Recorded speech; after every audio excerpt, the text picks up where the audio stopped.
ಎಲ್ಲರಿಗೂ praise Lord, good morning and happy blessed new year.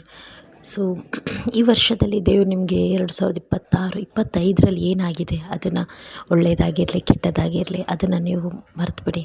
But ಏನೇನು ನಿಮ್ಮ ಲೈಫಲ್ಲಿ ಹೋದ ವರ್ಷ ಮಿಸ್ಟೇಕ್ಗಳಾಗಿದೆ ಯಾವುದ್ರ ಮೂಲಕ ಅದನ್ನು ಸರಿಪಡಿಸ್ಕೊಳ್ಳಿ. ಮತ್ತು ಈ ವರ್ಷ ನಿಮ್ಮ ಲೈಫಲ್ಲಿ ಓದೋದಾಗಿರಲಿ, ಥಿಂಗ್ಸ್ ತಗೊಳೋದಾಗಿರಲಿ, ಮತ್ತು ಏನೇನು ನಿಮ್ಮದು ಗೋಲ್ಸ್ ಡ್ರೀಮ್ ಇದೆ ನೋಡಿ ಅದನ್ನು ಅಚೀವ್ ಮಾಡೋಕ್ಕೆ ಟ್ರೈ ಮಾಡಿ. ಸೊ ಯಾಕೆ ಹೇಳ್ತೀನಂದರೆ, ಪ್ರತಿ ವರ್ಷ ದೇವರು ನಮಗೆ ಕೊಡುವಂಥ ದೊಡ್ಡ ಗಿಫ್ಟ್ ಆಗಿದೆ. ಎಷ್ಟೋ ಜನ ಈ ವರ್ಷ ನೋಡದೆ ಸತ್ತೋಗಿದ್ದಾರೆ. ಬಟ್ ದೇವ್ರು ನಮ್ಗೆ ಇನ್ನೊಂದು ಆಯುಷ್ಕಾಲ ಕೊಟ್ಟು ಈ ಒಂದು ವರ್ಷ ನಾವು ಎಂಜಾಯ್ ಮಾಡೋಕ್ಕೆ ದೇವ್ರು ನಮಗೆ ಸಹಾಯ ಮಾಡಿದ್ದಾನೆ.